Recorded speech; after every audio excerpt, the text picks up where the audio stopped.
रुको एगो एक्सेलरेशन कर लेने दो तब आते हैं न्यूमेरिकल्स में।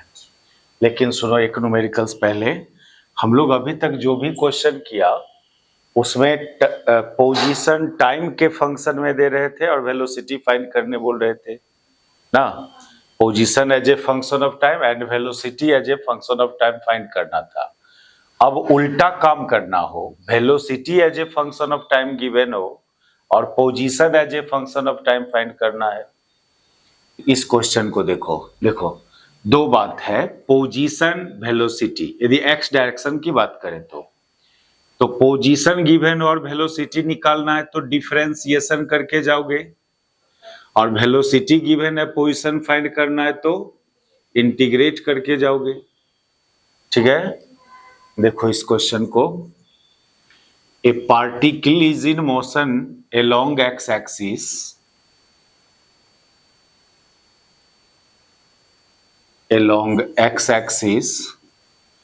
whose x component of velocity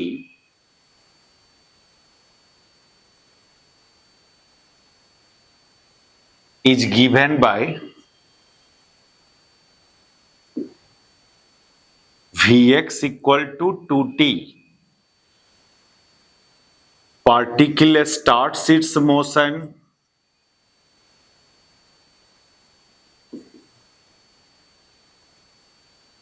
from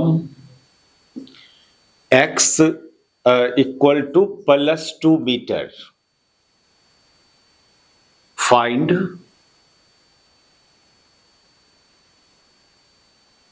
x coordinate of particle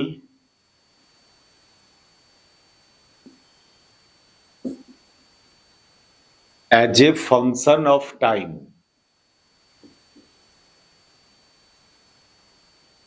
कभी position as a function of time देता है, velocity as a function of time find करना, और कभी velocity as a function of time given हो, position as a function of time find करना। पहले तो जो बेसिक क्वेश्चन है इस पर वो सब कर रहे हैं हम लोग, फिर टेक्निकल क्वेश्चन सब किया जाएगा। और एक बात सुन लो, जब भी इस तरह की बात हो, ये गिवन हो और इधर का कोई चीज, अभी आगे हम लोग एक्सेलरेशन देखेंगे तो एक और वेरिएबल से बढ़ जाएगा, तो फिर हम लोग को एक वैरायटी ऑफ क्वेश्चन ऐसा होगा जिसमें पोजीशन गिवन होगा और acceleration as a function of time तक जाना होगा।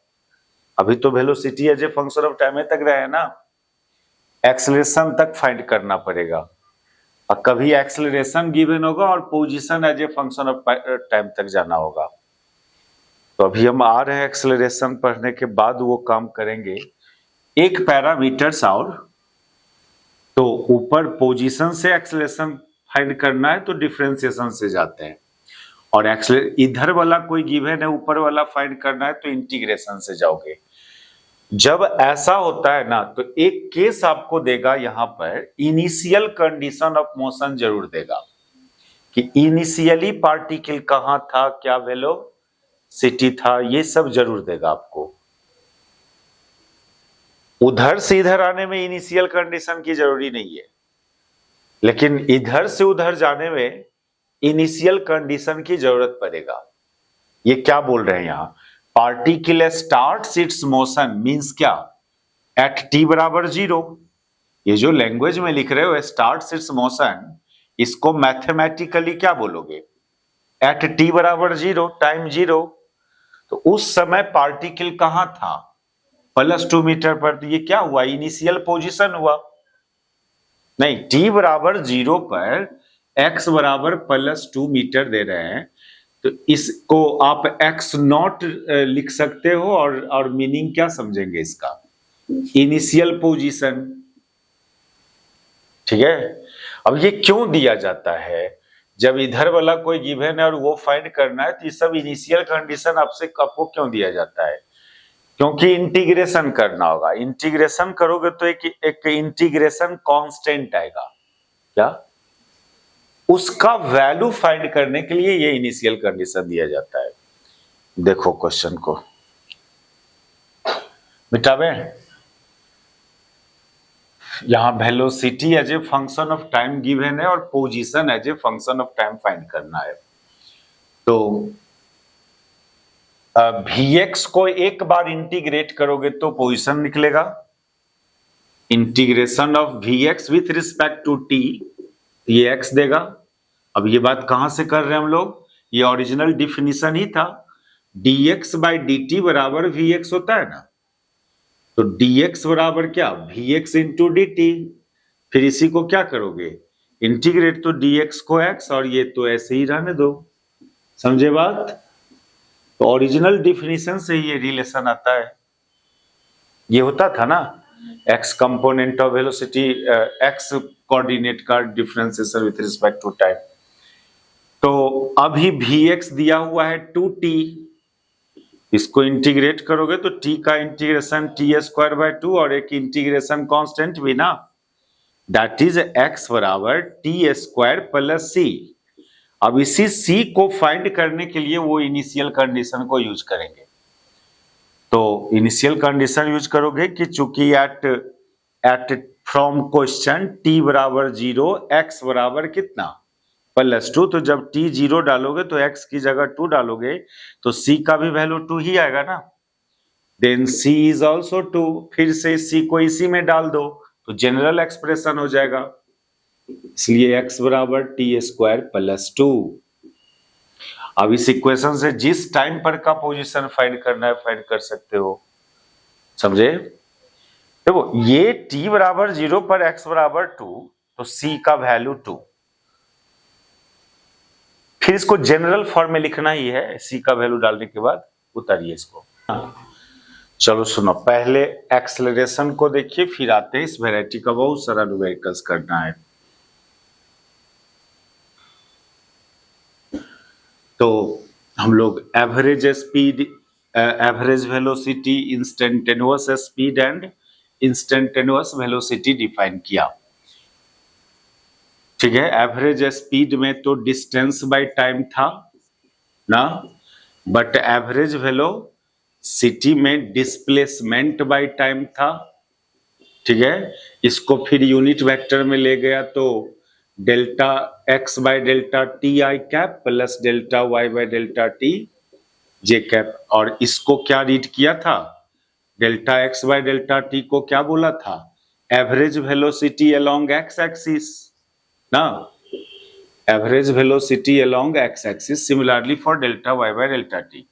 फिर इंस्टेंटेनियस स्पीड था ds बाय dt, और इंस्टेंटेनियस वेलोसिटी डिफाइन हुआ था किससे, dr बाई dt। या जब भी वेक्टर क्वांटिटी है तो इसको यूनिट वेक्टर में ले चलना पड़ता है, ठीक है, जिसमें i कैप के पीछे जो dx बाई dt है इसको रिप्रेजेंट किया था कैसे, vx से, और रीड क्या किया था इसको, x component of vector v बोलो, या क्या बोलोगे, वेलोसिटी अलोंग x एक्सिस बोलोगे, बस इतनी ही बात तो हुआ है।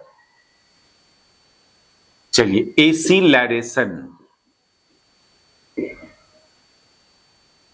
ये फिजिकल क्वांटिटी कोई बॉडी और पार्टिकल से एसोसिएट होता है ड्यूरिंग मोशन जब वो वेरिएबल वेलोसिटी से मूव कर रहा होगा, ठीक है। सबसे पहला बात इसके बारे में कि this physical quantity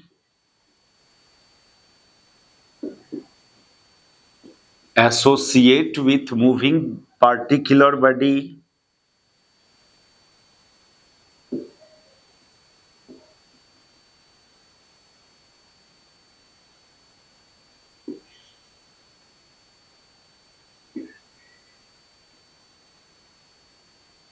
if they travel with variable velocity।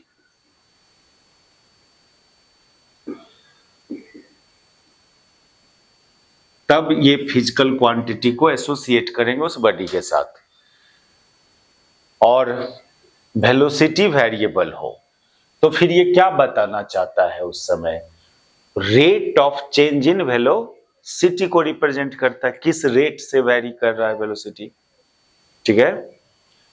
And it is defined by It is defined by rate of change in velocity.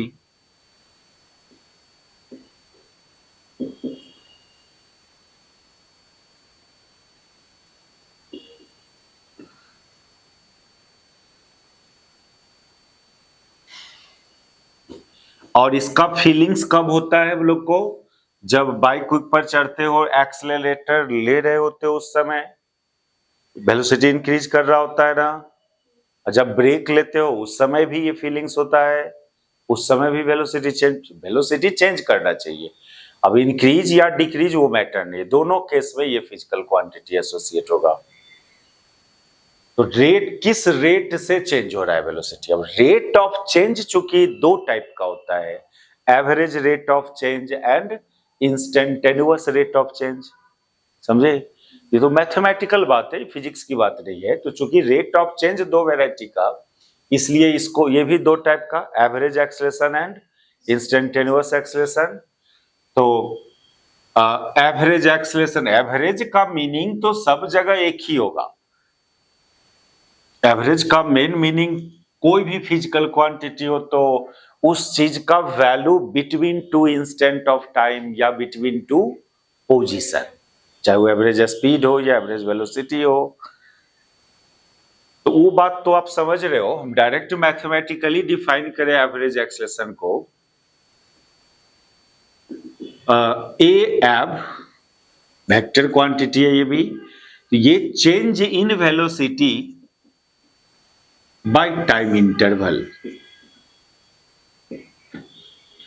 change in velocity by time interval, symbolically delta v by delta t, that is vector v2 minus v1 by t2 minus t1.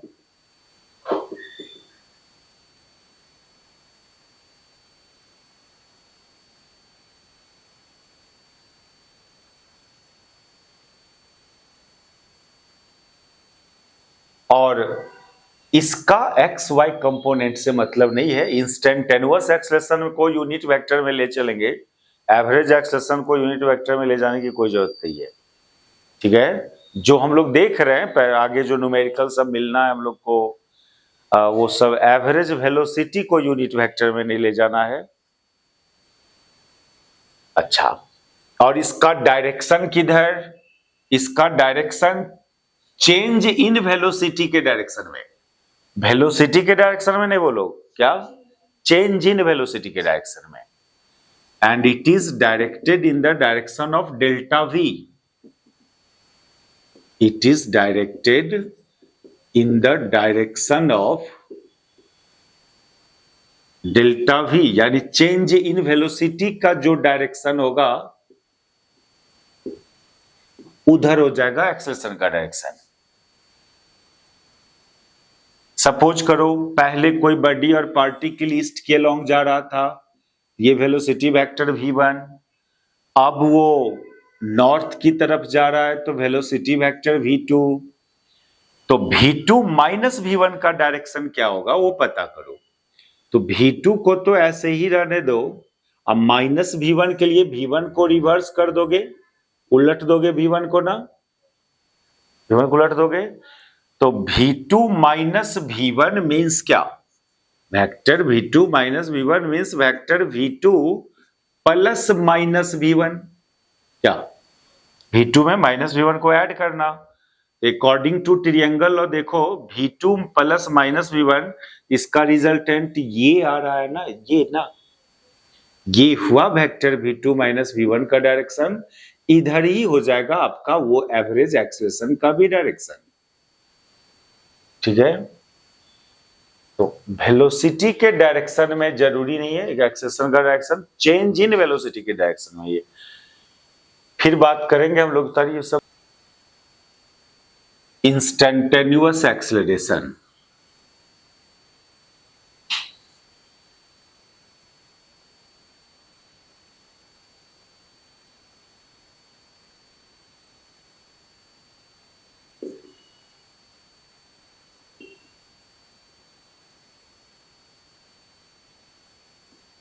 और ये तो कहीं भी physics का कोई भी physical quantity जहां पर एवरेज और इंस्टेंटेनियस डिफाइन होता है, तो इंस्टेंटेनियस वैल्यू एवरेज वैल्यू से ही आता है।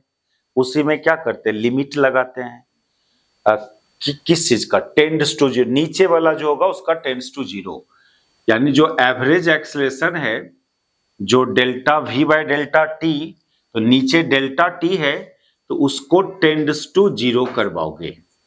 और ये मीनिंग एक दिन समझाए थे क्यों ऐसा हो जा रहा है ना, वो जो न्यूटन का जो कंसेप्ट था, एवरेज वैल्यू ही इंस्टेंटेनियस वैल्यू कहलाएगा जब वो एवरेज वैल्यू दो क्लोज पॉइंट के बीच का फाइंड किया गया हो।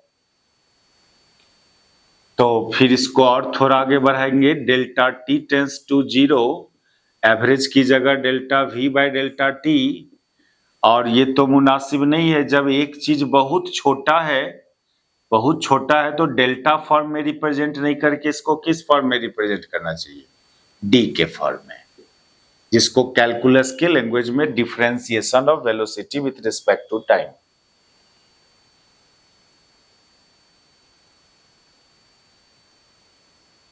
ठीक है, हाँ, इसको चलेंगे यूनिट वेक्टर में एक्सप्रेस करने आईजे में।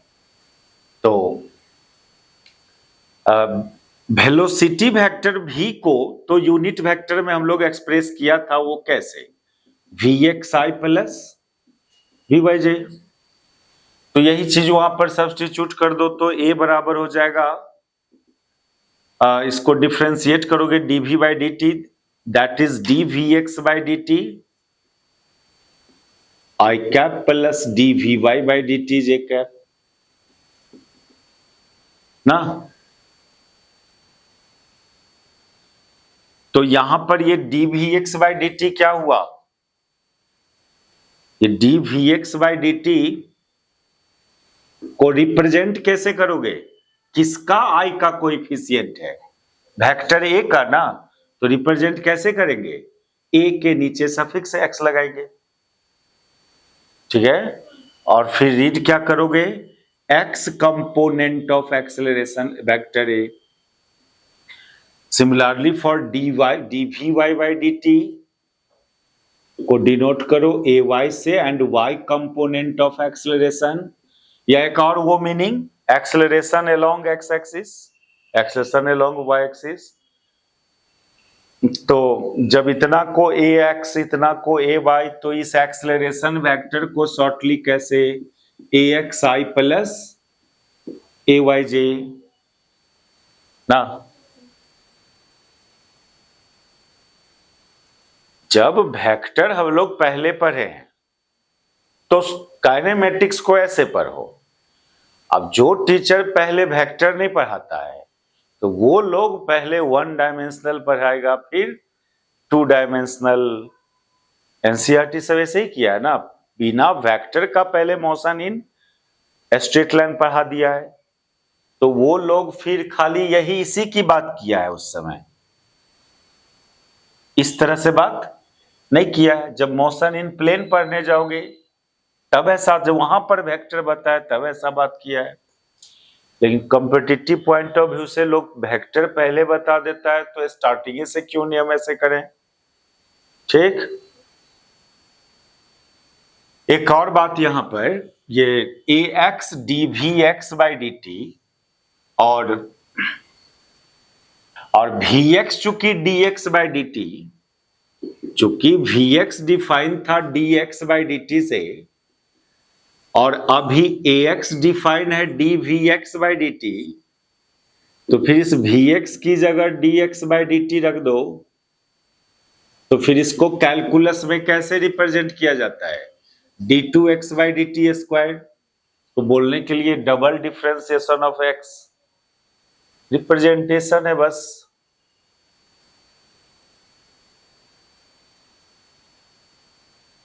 इसी तरह से ay को लिखेंगे d2y by dt square.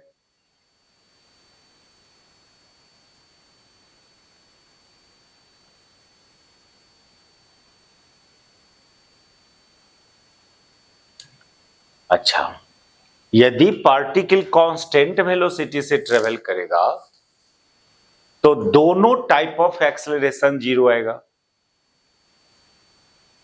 If vector v बराबर कांस्टेंट, तो एवरेज एक्सेलरेशन भी जीरो हो जाएगा तब, क्योंकि वेक्टर v1 एंड v2 बराबर हो जाएगा, तो delta v zero, that is average acceleration zero.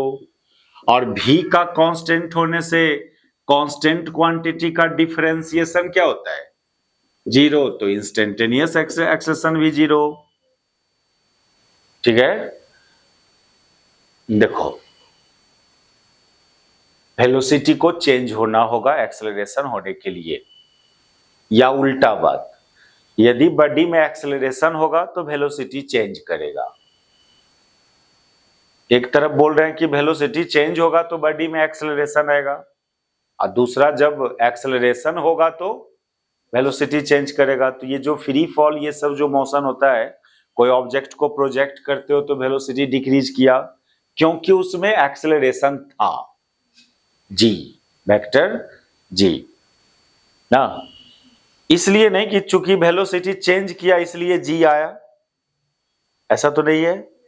जी को मतलब नहीं है चेंज इन वेलोसिटी से, जी के चलते वेलोसिटी में क्या हुआ, चेंज हुआ। जब हॉरिजॉन्टल मोशन होगा तो उस समय वेलोसिटी में चेंज होने के चलते उसमें एक्सेलरेशन आएगा। ठीक है, तो चलो अब एक्सेलरेशन खुद दो टाइप का डिफाइन करते हैं हम लोग, uniform and non uniform acceleration.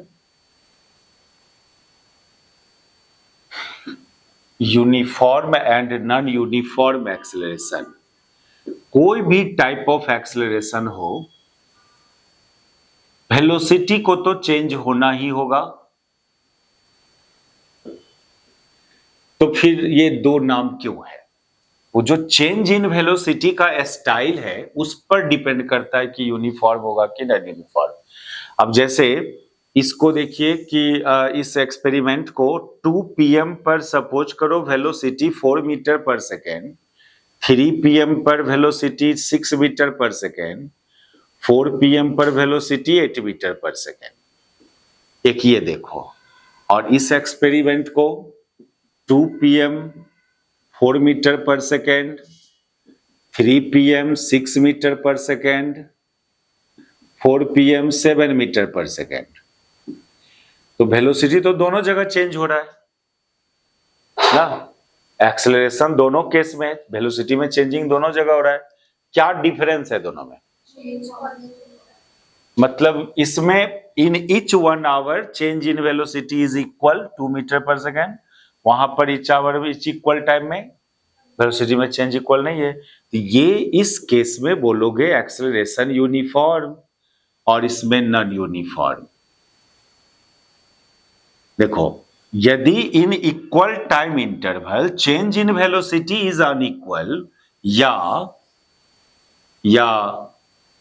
In unequal time interval, मान लो 2 PM टू 3 PM, ये 4 मीटर पर सेकेंड से 6 मीटर पर सेकेंड हुआ, और जाके फिर 5 PM पर जाके फिर 8 मीटर पर सेकेंड हुआ। तो अब क्या हो रहा है यहाँ? इन unequal time change in velocity is equal, और यहां पर in equal time change in velocity is unequal. तो दोनों नॉन यूनिफॉर्म एक्सेलरेशन हुआ, दोनों को नॉन यूनिफॉर्म एक्सेलरेशन में बोलेंगे।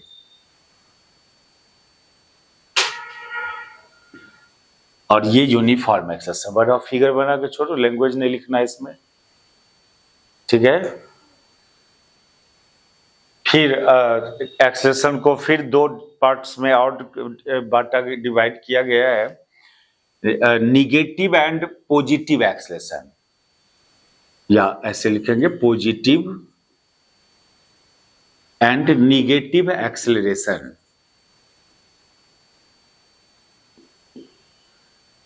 इस पॉजिटिव एक्सेलरेशन को सिंपली एक्सेलरेशन भी बोलोगे, और निगेटिव एक्सेलरेशन को एक दो और नाम दिया जाता है, रिटार्डेशन या डिसिलरेशन। तो यदि वेलोसिटी इंक्रीज करता है, वेलोसिटी यदि इंक्रीज कर रहा हो, तो उस समय एक्सेलरेशन का डायरेक्शन भी उधर ही होगा, वेलोसिटी के ही डायरेक्शन में। और इस एक्सेलरेशन को पॉजिटिव, इसका वैल्यू जब भी लिखने जाना तो प्लस में लिखोगे, और इसको एक्सेलरेशन या पॉजिटिव एक्सेलरेशन बोलेंगे। और वेलोसिटी यदि डिक्रीज करेगा तो एक्सेलरेशन का डायरेक्शन वेलोसिटी के अपोजिट होगा, और जब इसको लिखने जाना तो माइनस समथिंग में लिखोगे। और इस तरह के एक्सेलरेशन को डिसीलरेशन बोला जाता है। या तो निगेटिव एक्सेलरेशन बोलो, या डिसीलरेशन, या रिटार्डेशन।